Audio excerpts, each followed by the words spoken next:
Negara super kaya paling gila, Qatar asli, yang mereka tidak ingin kamu ketahui. Dokumenter perjalanan nomor 1. Di Qatar, kamu terlahir sebagai jutawan Qatar, negara kecil di semenanjung Arab, hampir seluruhnya berupa gurun datar tanpa hutan alami. Namun lahir di sini seakan otomatis membuatmu lebih kaya daripada kebanyakan orang di bumi. Hanya sekitar 1% wilayah Qatar yang secara alami bisa ditanami, termasuk yang terendah di dunia. Pada tahun 2024, produk domestik bruto per kapita negara ini melampaui $12.000, menempatkannya di peringkat kelima secara global. Warganya tidak membayar pajak penghasilan, tidak ada pajak pertambahan nilai, dan menikmati layanan kesehatan, pendidikan, bahan bakar, serta utilitas yang gratis atau sangat disubsidi. Yang lebih luar biasa, warga Qatar asli bahkan dibayar hanya karena mereka ada. Warisan kekayaan yang melekat di dalam status kewarganegaraan mereka. Harga bensin, termasuk yang termurah di kawasan ini, berkat subsidi besar dari pemerintah. Saat warga menikah, mereka mendapat tanah gratis atau bantuan uang tunai, dan ketika memiliki anak, negara menambahkan bonus keuangan. Banyak juga yang menerima tunjangan bulanan, hampir seperti dividen dari negara itu sendiri. Beberapa keluarga menerima hingga $200.000 untuk membangun rumah, cukup untuk membuat banyak orang hidup nyaman tanpa pekerjaan penuh waktu. Dengan hanya sekitar 300.000 warga Qatar asli, kekayaan minyak, gas, dan investasi negara ini menggerakkan salah satu sistem kesejahteraan paling dermawan di dunia. Otoritas Investasi Qatar mengelola lebih dari $500 miliar aset global. Keluarga-keluarga terpandang juga bisa memiliki kepemilikan tidak langsung di perusahaan besar seperti Qatar Airways atau bank milik negara, menghasilkan pendapatan pasif seumur hidup. Namun, semua keistimewaan ini hanya untuk warga asli. Sekitar 90% penduduk adalah pekerja migran yang tidak menerima manfaat apapun dari semua itu. Beberapa keluarga yang sudah lama berakar bahkan bergabung dengan dana investasi eksklusif khusus warga negara. Sementara itu, para pekerja migran harus membayar semuanya sendiri dan tidak bisa mendapatkan izin tinggal permanen. Jadi, kalau kamu ingin kesempatan untuk miborgeter, apakah kamu mengambilnya? Here's a sword. Embracing, warga asli hanya sekitar 11% dari populasi, rasio terendah dimanapun di dunia. Nomor 2. Hidup mewah di Qatar. Di luar imajinasi Qatar, hidup dalam dunia kenyamanan yang rasanya hampir tidak nyata. Di sini, pengendalian suhu tidak hanya di dalam ruangan, tetapi sampai ke jalanan. Saat kebanyakan negara memikirkan biaya pendingin udara, Qatar justru memasang sistem pendingin di halte bus, pasar terbuka, bahkan di sepanjang trotoar. Lampu lalu lintas dilengkapi sistem kabut halus, dan beberapa jalan utama di Doha memiliki sensor suhu yang otomatis menyesuaikan pendinginan berdasarkan jumlah pejalan kaki. Ketika musim panas mencapai 50 derajat Celcius, jawaban Qatar bukan sekadar banyak minum, tetapi mendinginkan ruang luar itu sendiri. Kehidupan sehari-hari pun membalik rutinitas dunia. Di Qatar, malam adalah saat hidup benar-benar dimulai. Banyak mal di Doha tetap buka sampai pukul 2, bahkan pukul 3 dini hari selama bulan-bulan terpanas, membuat belanja dan makan menjadi aktivitas larut malam. Karena panas siang hari begitu menyiksa, sebagian besar penduduk lebih memilih hidup, makan dan bekerja setelah gelap, mengubah ritme seluruh masyarakat. Meski tidak memiliki sungai atau danau alami, Qatar tidak pernah menghadapi kekurangan air. Melalui teknologi desalinasi canggih, air laut diubah menjadi air bersih yang layak minum untuk jutaan orang. Negara ini kini mengoperasikan lebih dari 10 pabrik desalinasi yang memasok hampir seluruh kebutuhan air tawarnya. Jadi, sementara Qatar mendinginkan seluruh jalan dan menggeser kehidupan hariannya ke jam-jam tengah malam, negara ini juga termasuk salah satu konsumen listrik per orang tertinggi di dunia. Hebat atau berlebihan? Kamu yang tentukan, ketik 1 kalau menurutmu ini adaptasi cerdas, atau 2 kalau terasa agak keterlaluan. Nomor 3. Cantik tapi sulit untuk dicintai. Perempuan Qatar. Perempuan Qatar mencerminkan kecantikan khas Teluk.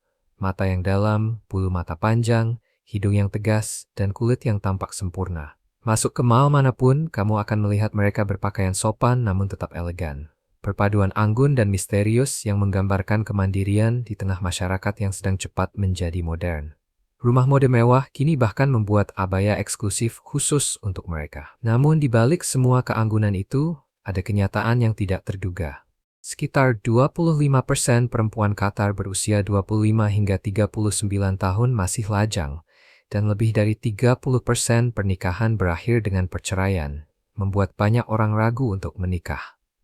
Aturan yang membatasi pernikahan dengan orang asing juga menambah jumlah perempuan yang tidak menikah. Studi menunjukkan bahwa biaya pernikahan yang tinggi membuat banyak pasangan menunda pernikahan. Perempuan Qatar dikenal sangat menjaga privasi, jarang memakai aplikasi kencan atau mengunggah foto pribadi. Mendekati mereka di tempat umum hampir dianggap tabu bagi pria. Norma budaya seperti ini membuat mencari pasangan menjadi sulit, bahkan bagi perempuan yang berpendidikan dan mandiri secara finansial. Bagi banyak orang, pernikahan masih terjadi melalui pertemuan yang diatur keluarga, perkenalan yang tenang, di mana tradisi ikut menentukan takdir. Nomor 4. Kebenaran mahal di balik pernikahan ala Qatar. Meskipun terlihat otomatis kaya, para pria Qatar menghadapi tantangan besar ketika ingin menikah. Dalam masyarakat Islam ini, mempelai pria bertanggung jawab atas semua biaya pernikahan, mulai dari mahar hingga tempat acara dan resepsi untuk kedua keluarga. Contoh nyata adalah Jamal Qasim, yang menabung $23.000 selama 9 tahun untuk pernikahan mewah, tetapi pernikahannya hanya bertahan beberapa bulan. Beberapa pesta pernikahan besar di Doha memiliki total biaya yang melebihi $300.000, tertinggi di kawasan Teluk, dan ini bukan hal yang langka di Qatar. Biaya pernikahan terus melonjak cepat, dengan harga sewa aula berkisar dari $8.000 hingga lebih dari $42.000. Belum termasuk emas, perhiasan, dan tuntutan lahan dari keluarga mempelai perempuan. Banyak keluarga masih berharap pernikahan yang semegah film Disney, dan beberapa hotel bintang 5 di Doha bahkan menawarkan layanan bertema dengan biaya yang luar biasa tinggi. Tingkat pernikahan di Qatar menurun sejak 2010, sementara tingkat perceraian meningkat secara stabil sejak 2001. Jika Anda ingin menikah dengan orang asing, Anda harus mendapat izin pemerintah, dan anak-anak dari pernikahan tersebut tidak dijamin memperoleh kewarganegaraan, membuat prosesnya menegangkan dan rumit. Banyak pengajuan untuk menikah dengan orang asing membutuhkan waktu berbulan-bulan untuk disetujui, sehingga menciptakan hambatan psikologis tambahan. Nomor 5. Qatar dan aturan perilaku yang sulit dipercaya, namun wajib Anda ketahui. Di Qatar, cara menyapa sering membuat pengunjung terkejut. Alih-alih berjabat tangan atau berpelukan, teman pria yang dekat saling menyentuhkan hidung dengan lembut, sebuah gestur hormat tradisional Badui yang dikenal sebagai kashmah. Kebiasaan ini masih dipraktikkan di kalangan keluarga Qatar yang lebih tua. Jika Anda seorang turis pria dan diajak melakukannya, tanggapi dengan tenang karena menolak bisa dianggap tidak sopan. Namun jangan pernah memulai gestur ini kepada orang asing atau kepada perempuan, karena hal tersebut dapat menimbulkan konsekuensi serius.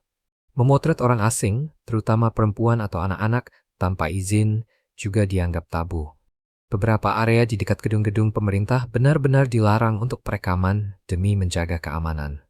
Dalam budaya Islam, mengambil foto tanpa persetujuan bukan hanya melanggar privasi, tetapi juga dianggap merendahkan kehormatan pribadi, yang dapat berujung pada sanksi hukum. Saat mengikuti jamuan makan tradisional, etiketnya sangat ketat.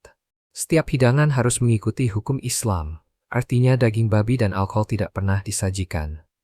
Banyak keluarga juga melafalkan doa singkat sebelum makan sebagai bagian dari ritual keagamaan.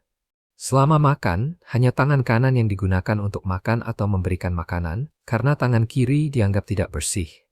Tidak ada yang mulai sebelum dipersilakan oleh tuan rumah. Melakukannya dianggap sangat tidak sopan. Beberapa rumah tangga tradisional juga mengatur tempat duduk berdasarkan usia. Jika Anda diundang untuk makan bersama, amati tuan rumah dengan tenang dan ikuti arahan mereka. Kaki juga memiliki makna yang dalam budaya Qatar. Kaki dianggap sebagai bagian tubuh yang paling rendah dan paling tidak bersih. Tanpa sengaja mengarahkan telapak sepatu ke seseorang saat pertemuan atau acara resmi bisa dianggap menyinggung. Karena alasan ini, orang Qatar di kantor sering menghindari duduk dengan telapak kaki menghadap keluar agar tetap terlihat hormat. Itu baru beberapa contoh kebiasaan unik di Qatar. Jika Anda merasa informasi ini bermanfaat, silakan bagikan video ini kepada teman-teman. Setiap interaksi benar-benar membantu mendukung kanal ini dan membuat kami bisa menghadirkan kisah-kisah menarik dari berbagai penjuru dunia. Nomor 6. Rahasia di balik kekayaan kerajaan Qatar. Sekarang mari kita jelajahi tingkat kekayaan yang membuat jutawan biasa terlihat miskin. Keluarga kerajaan Al Thani dengan sekitar 8.000 anggota telah memerintah Qatar sejak abad ke-19 dan mengendalikan kekayaan yang diperkirakan mencapai 335 miliar dolar, lebih besar daripada gabungan kekayaan Elon Musk dan Jeff Bezos. Mereka juga termasuk dinasti paling berpengaruh secara politik di Timur Tengah, dengan banyak kerabat memegang posisi kunci di pemerintahan. Emir saat ini, Tamim bin Hamad Al Thani, berusia 45 tahun, memiliki kekayaan pribadi bernilai miliaran dan mempunyai investasi besar di Barclays, British Airways, dan Volkswagen. Keluarganya memiliki portofolio properti premium di seluruh Inggris dan Amerika Serikat, termasuk The Shard, Desa Olimpiade London, dan Gedung Empire State di New York, yang sebagian besar dikelola melalui dana pribadi non-publik. Gaya hidup mereka bisa diringkas dalam satu kata, sangat mewah. Mereka tinggal di rumah-rumah besar yang megah, seperti sebuah estate seluas 3.000 meter persegi di Inggris yang dilengkapi spa, pusat kebugaran, area anak-anak, salon kecantikan, dan bahkan lift pribadi untuk pelayan. Istana utama di Doha memiliki 15 istana kecil dan area parkir untuk lebih dari 500 mobil mewah. Beberapa kediaman memiliki galeri seni pribadi yang memamerkan koleksi tak ternilai. Pembangunan satu istana saja menghabiskan biaya miliaran. Sheikha Moza, istri ketiga sang emir, menarik perhatian internasional karena menghabiskan ratusan juta untuk membeli satu deretan villa di Cornwall Terrace. Koleksi seni keluarga ini melampaui banyak museum nasional. Mereka pernah membayar 50 juta dolar untuk lukisan The Card Players karya Cézanne. Beberapa karya mereka begitu langka hingga belum pernah dipamerkan secara publik. Saudara sang emir pernah terlihat mengendarai Bugatti Devo senilai 6 juta dolar di London, bersama armada yang mencakup Ferrari Monza SP2, Lamborghini Centenario, dan McLaren P1. Garasi mereka begitu luas hingga menyaingi showroom supercar terbesar di Dubai. Kapal pesiar Katara milik keluarga ini yang bernilai 400 juta dolar. Pada dasarnya adalah istana terapung. Panjangnya hampir 125 meter. Dengan ruang untuk 35 tamu dan sekitar 100 kru. Lengkap dengan pusat kebugaran, spa, kolam renang, dan ruang permainan. Namun meski kekayaannya sedemikian besar, keluarga Al Thani masih bukan keluarga kerajaan terkaya di dunia. Gelar itu dimiliki oleh Wangsa Saud dari Arab Saudi dengan aset berkisar antara 0,4 hingga 0,5 triliun dolar, melebihi gabungan produk domestik bruto banyak negara berkembang. Nomor 7.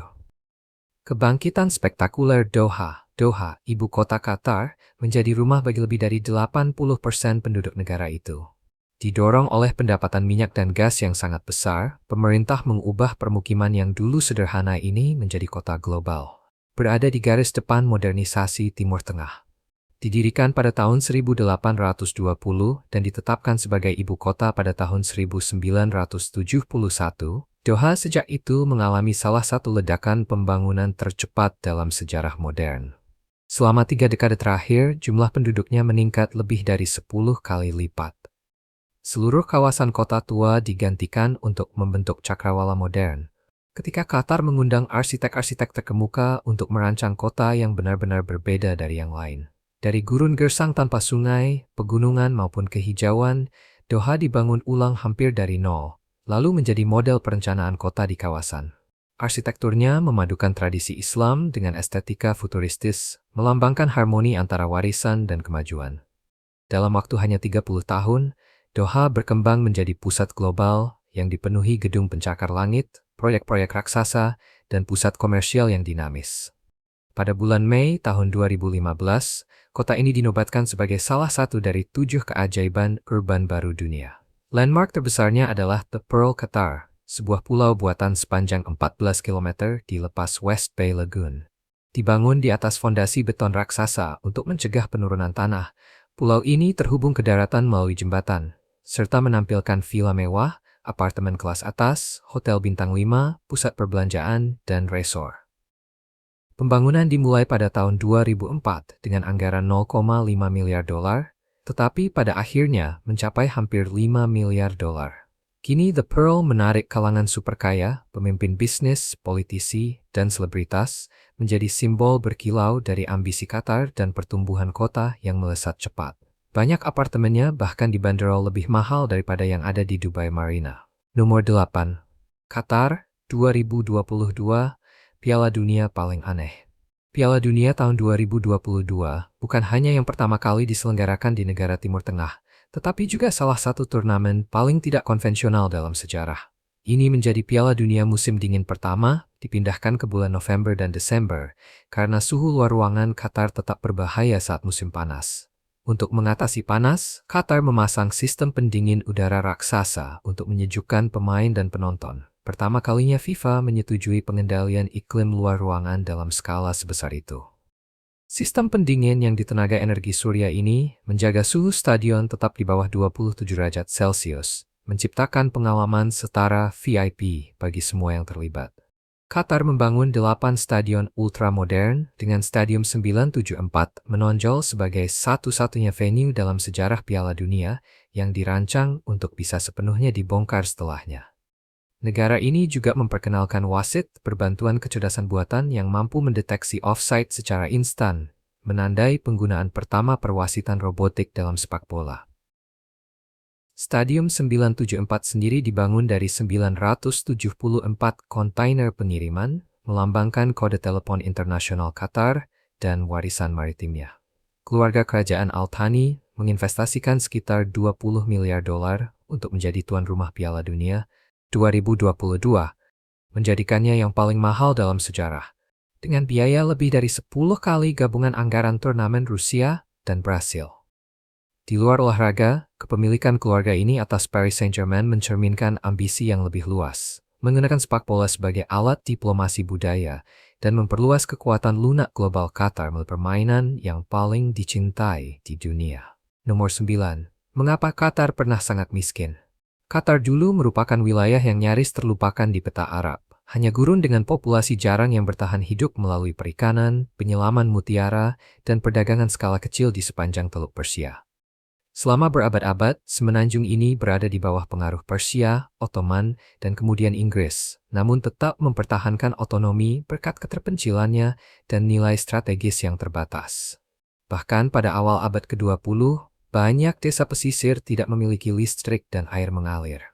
Ironisnya, keterpencilan ini membantu Qatar terhindar dari perang besar dan mempertahankan stabilitas jangka panjang, yang kemudian menjadi fondasi bagi kemakmurannya di masa depan. Titik baliknya datang pada pertengahan abad ke-20, ketika cadangan minyak dan gas alam yang sangat besar ditemukan di bawah gurun. Dari wilayah miskin yang bergantung pada mutiara, Qatar berubah menjadi salah satu negara terkaya berdasarkan produk domestik bruto per kapita. Hanya dalam beberapa dekade, pendapatan per orang meningkat ratusan kali lipat. Setelah memperoleh kemerdekaan penuh dari Inggris pada tahun 1971, Qatar resmi memasuki panggung politik regional sebagai negara berdaulat. Belajar dari sejarahnya, Qatar mengembangkan kebijakan luar negeri yang fleksibel dan muncul sebagai mediator dalam konflik regional. Negara ini berperan dalam perundingan Amerika Serikat Taliban dan upaya rekonsiliasi Palestina, serta kini menjadi tuan rumah konferensi internasional yang memperkuat posisinya sebagai jembatan diplomatik. Pragmatisme dan sumber daya yang melimpah telah menjadikan Qatar pemain kunci global, meski ukuran dan populasinya kecil. Bernilai ratusan miliar dolar. Nomor 10. Akhir pekan terbalik di Qatar. Di Qatar, akhir pekan jatuh pada hari Jumat dan Sabtu, bukan Sabtu dan Minggu seperti di Amerika Serikat dan sebagian besar negara lainnya.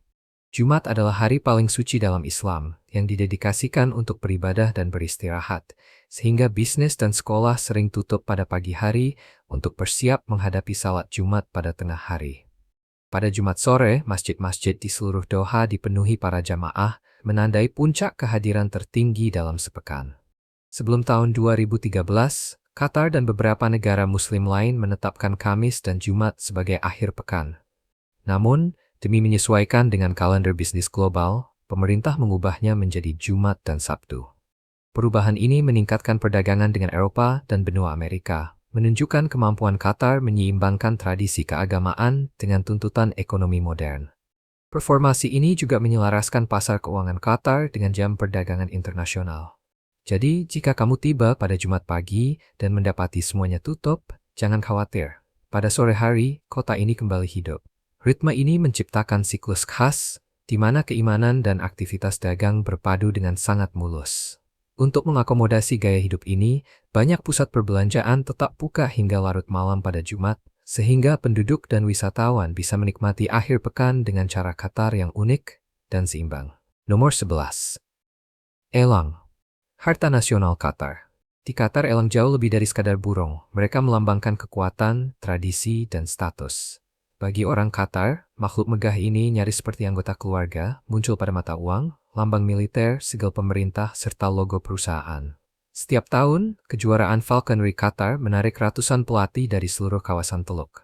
Nilai elang terlatih berkisar dari $5.000 hingga lebih dari $500.000, dan burung-burung istimewa bahkan bisa bernilai setara sebuah Rolls-Royce. Qatar bahkan menerbitkan paspor untuk elang, sehingga mereka dapat bepergian ke luar negeri dengan bebas. Dalam penerbangan Qatar Airways, elang duduk di kelas bisnis, bukan di ruang kargo. Beberapa yang sangat elit bahkan memiliki kursi sendiri pada rute jarak jauh. Di Doha, rumah sakit elang Suk Waqif dibangun khusus untuk merawat dan menangani elang, lengkap dengan fasilitas diagnostik canggih.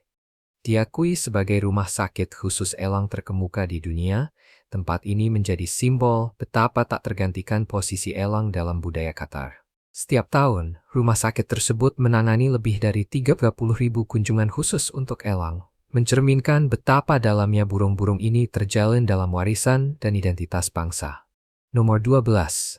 Budaya teh dan kopi yang unik di Qatar. Saat kamu berkunjung ke rumah orang Qatar, bahkan jika kamu hanya berhenti di ambang pintu selama beberapa menit, tuan rumah tetap akan menyuguhkan teh atau kopi. Menolak hampir tidak terbayangkan karena dianggap tidak sopan. Orang Qatar menikmati minuman ini sepanjang hari, terutama kawah, kopi Arab yang diseduh dengan kapulaga, saffron, cengkeh, dan air bunga jeruk, tetapi tanpa gula. Ritual penyajian kopi di Qatar begitu dihormati, sampai UNESCO memasukkannya sebagai warisan budaya tak benda umat manusia. Tamu biasanya diberi kurma untuk menambahkan rasa manis alami saat meminum kawah. Kopi dituangkan dari teko tradisional bernama dalah, dan cangkir kecilnya hanya diisi sekitar sepertiga saja. Jika kamu ingin tambah, tuan rumah akan mengisinya lagi secara otomatis. Ketika sudah cukup goyangkan cangkirmu perlahan sebagai tanda cukup. Orang Qatar juga sangat menyukai teh karak, yang dibuat dari teh hitam, susu kental manis, dan rempah-rempah hangat, menghasilkan rasa yang kaya dan creamy. Diperkenalkan oleh para pelaut India lebih dari 1 abad lalu, karak kini menjadi bagian yang sangat melekat dalam budaya Teluk. Walaupun Qatar termasuk negara terkaya di dunia, karak tetap menjadi minuman termurah, dengan harga sekitar 30 hingga 50 sen per cangkir. Kebanyakan penjualnya adalah kios sederhana di pinggir jalan, tempat orang membeli, menyeruput sambil berdiri, atau membawanya pulang. Menciptakan ritme kebersamaan di mana semua kelas sosial bercampur di sudut-sudut teh yang sederhana. Beberapa kios begitu populer hingga melayani ribuan pelanggan setiap malam hanya dalam hitungan jam. Nomor 13. Festival paling unik di Qatar. Salah satu acara budaya paling khas di Qatar adalah balap unta di sirkuit Al-Shahania, tempat tradisi nomaden berusia ratusan tahun bertemu dengan teknologi modern. Unta-unta dilatih seperti atlet profesional, dan kejutan terbesar bagi pendatang baru adalah mereka dikendalikan oleh robot, bukan oleh joki manusia. Setiap balapan menawarkan total hadiah bernilai jutaan dolar, menjadikannya salah satu acara yang paling dinantikan di kawasan Teluk. Robot kecil yang dipasang di punggung unta dan diarahkan dari jarak jauh menciptakan tontonan yang sangat memukau saat mereka melesat melintasi gurun. Gambaran ini menunjukkan bagaimana Qatar menjaga warisan sambil merangkul inovasi. Saat musim dingin tiba, Aspire Zone dan Suk Waqif berubah menjadi pusat festival yang meriah. Robot joki awalnya diciptakan untuk menggantikan anak-anak yang dahulu digunakan sebagai joki. Selama musim perayaan, taman terbuka, arena seluncur es, zona wahana, dan kios-kios tradisional beroperasi dari sore hingga larut malam. Meskipun perayaannya bertepatan dengan Natal, dekorasinya tetap mempertahankan karakter Islami. Motif Arab menggantikan pohon Natal, dan musik Barat berpadu dengan melodi rakyat, menciptakan suasana yang terasa akrab sekaligus unik. Beberapa area festival menampilkan pasar malam yang ramai, menjual kerajinan tangan dan rempah-rempah dari seluruh kawasan Teluk. Pengunjung bisa menikmati pertunjukan jalanan, pertunjukan cahaya yang memukau, serta kuliner khas regional di jantung Doha. Perpaduan ini memperlihatkan kepiawaian Qatar dalam menciptakan acara kelas dunia sambil menjaga identitas lokal. Bagi pecinta kuliner, Qatar International Food Festival adalah perayaan tahunan yang wajib dikunjungi, dan terkadang berlangsung hingga 12 hari untuk menampung lonjakan pengunjung. Acara ini menyatukan ratusan stand dari restoran terkenal lokal maupun internasional, menawarkan hidangan dari berbagai negara, pertunjukan memasak langsung, kompetisi koki junior, bahkan pengalaman bersantap yang disimulasikan seperti di kabin pesawat. Beberapa stand juga menghadirkan koki berbintang Michelin untuk melakukan demonstrasi memasak bagi para pengunjung. Nomor 14. Kuliner Qatar yang terkenal. Masakan Qatar adalah perpaduan yang berkelas antara cita rasa Arab tradisional dan pengaruh dari negara-negara tetangga. Hidangan khasnya adalah majbous, menu nasi dan daging yang paling dicintai, baik untuk santapan sehari-hari maupun saat perayaan. Beras basmati dimasak bersama ayam, sapi, domba, ikan, atau bahkan unta, setelah dimarinasi dengan kunyit, cengkeh, kapulaga, dan kayu manis. Ada variasi langka yang dahulu disukai oleh suku Baduy kuno, yaitu menggunakan daging kijang. Saat disajikan, orang Qatar sering menambahkan perasan lemon atau air mawar untuk aroma yang harum, serta sambal pedas untuk rasa yang lebih tajam. Hidangan yang tampak sederhana ini melambangkan titik pertemuan antara akar nomaden Qatar dan gaya hidupnya yang sudah menetap. Makanan lain yang juga sangat dihargai adalah threed, yang sering disebut sebagai lasagna Arabi, dan sangat populer terutama saat Ramadan karena ringan dan mudah dicerna. Threed menggabungkan daging semur, wortel, bawang bombay, dan kentang yang dimasak perlahan dalam saus tomat berbumbu rempah Teluk, lalu dituangkan di atas lapisan roti tipis yang diletakkan di dasar mangkuk. Saat disantap, roti akan menyerap kuah, menyatu dengan sayur dan daging, menghasilkan rasa tradisional yang kaya. Beberapa keluarga juga menambahkan esens bunga jeruk untuk memperkuat aromanya. Balalit adalah hidangan sarapan yang dipengaruhi kuliner India, dibuat dari mie goreng renyah yang dicampur dengan saffron, gula, telur, dan rempah-rempah. Perpaduan rasa manis dan gurih, ditambah teksturnya yang lembut namun tetap sedikit garing, membuatnya terasa unik. Balalit disajikan di pagi hari atau sebagai hidangan penutup ringan. Kadang diberi telur goreng di atasnya agar lebih kaya rasa dan memberi energi ekstra. Falafel adalah favorit Timur Tengah lainnya yang tetap mempertahankan cita rasa aslinya di Qatar. Falafel dibuat dari kacang Arab giling atau kacang fava yang dicampur dengan ketumbar, bawang putih, dan rempah-rempah. Lalu dibentuk menjadi bola-bola kecil dan digoreng hingga keemasan. Biasanya disajikan dengan roti pita atau roti lava, sayuran segar, dan saus tahini. Falafel disukai oleh warga lokal maupun wisatawan karena rasanya enak dan juga bergizi. Di Doha, banyak tempat makan menawarkan versi pedas spesial yang ditingkatkan dengan cabai Yaman kering. Sentuhan ini memberi hidangan sederhana tersebut karakter Qatar yang lebih berani, sekaligus mencerminkan warisan kuliner mereka yang terus berkembang, namun tetap dibanggakan. Nomor 15. Qatar, destinasi wisata yang menarik. Jika Anda sedang mencari tempat wisata paling menakjubkan di Qatar, ada 4 lokasi yang begitu jelas menunjukkan transformasi luar biasa, sekaligus jiwa budaya yang mendalam dari negara ini. Pulau Pearl adalah pulau buatan bernilai miliaran dolar yang bukan hanya menjadi kawasan hunian mewah, tetapi juga surga bagi para super kaya. Di sana berjajar apartemen berlapis emas, kapal pesiar raksasa, dan pusat perbelanjaan kelas atas. Proyek ini merupakan yang pertama di Qatar yang mengizinkan orang asing memiliki properti permanen. Berjalan-jalan di Pearl Qatar terasa seperti memasuki dunia lain, di mana kemewahan menjadi bagian dari kehidupan sehari-hari. Qatar Cultural Village bukanlah permukiman biasa, melainkan kompleks budaya yang luas dengan teater terbuka, masjid, galeri seni, dan pantai pribadi. Daya tarik paling mencoloknya, Masjid Katara menampilkan mozaik biru yang mengingatkan pada kuil-kuil Persia kuno. Desa ini sering menggelar festival yang menarik seniman dari lebih dari 30 negara, menjadi simbol komitmen Qatar dalam menjaga warisan budaya sekaligus mendorong kreativitas modern. Bagi pecinta sejarah dan seni, Museum of Islamic Art adalah tempat yang wajib dikunjungi. Dari luar, bangunannya tampak seperti benteng Islam kuno. Namun di dalam, museum ini menghadirkan ruang modern yang menyimpan lebih dari 14 abad peradaban Islam. Dirancang oleh arsitek I.M. Pei, pencipta piramida Louvre, museum ini memamerkan baju zirah kuno, Al-Quran tulisan tangan dari abad ke-7, karpet Persia yang indah, serta keramik dekoratif dari berbagai wilayah dunia Islam. Beberapa artefak di sini adalah harta unik yang tidak dapat ditemukan di tempat lain. Keempat landmark ini, bila disatukan, menggambarkan ambisi Qatar, sebuah negara yang memadukan inovasi, budaya, dan tradisi menjadi satu pengalaman perjalanan yang tak teruskan. Saya harap kamu menikmati video hari ini. Jika iya, jangan lupa klik tombol suka dan berlangganan channel ini agar tidak ketinggalan video-video seru berikutnya. Dukunganmu membantu kami terus membuat konten yang lebih baik lagi. Pastikan kamu menonton video berikutnya yang muncul di layar. Saya yakin kamu akan menyukainya. Jangan lupa tinggalkan komentar tentang negara mana yang ingin kamu lihat kami jelajahi selanjutnya. Terima kasih banyak sudah menonton, dan sampai jumpa di video berikutnya.